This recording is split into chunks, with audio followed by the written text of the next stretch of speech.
Stuff of science fiction, but now computers and robots can be controlled by the power of thought alone through a microchip implanted in the brain. After successful trials on animals, scientists in America are about to start testing on humans. Thomas Moore's exclusive report contains pictures of live animals being used in experiments. With astonishing dexterity, a monkey reaches out to grab and turn a handle with a robotic arm controlled not by its hands, but directly by its brain. With the power of thought, it can alter the speed and direction of the arm, twisting the joints to home in on its target.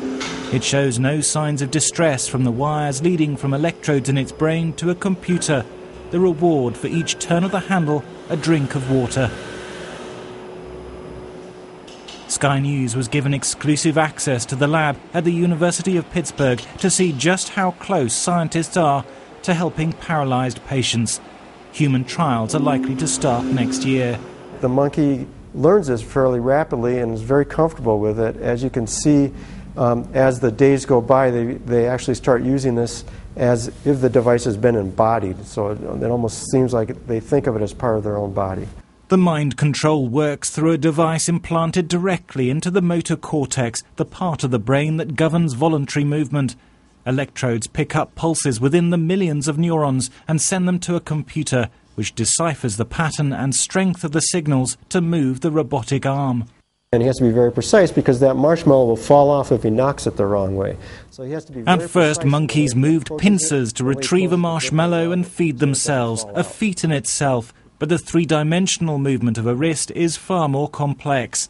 You can see that the wrist and the arm itself orients very nicely to this doorknob so that we can twist it.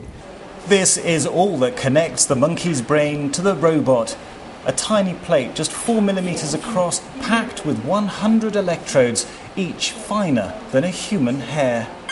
I'm going to open the first email, which says congrats. At Brown University in New England, scientists have just started the first clinical trials of a similar device.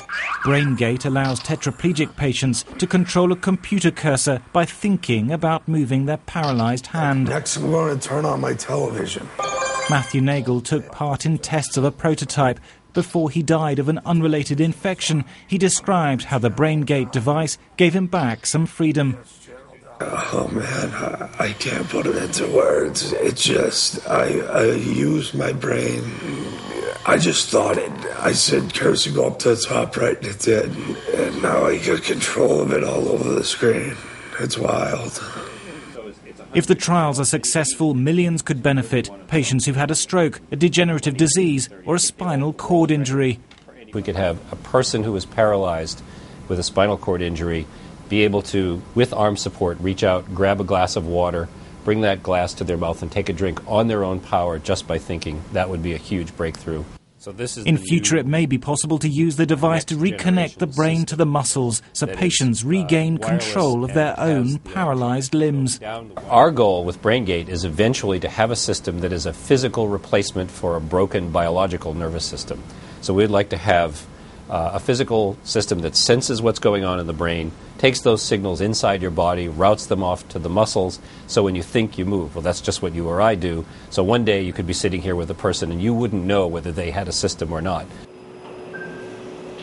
It's a long way from the mind control of monkeys to the man-machine hybrid, but the more scientists learn about the brain, the greater the freedom they can give paralyzed patients. The cyborg of science fiction may one day be reality. Thomas Moore, Sky News.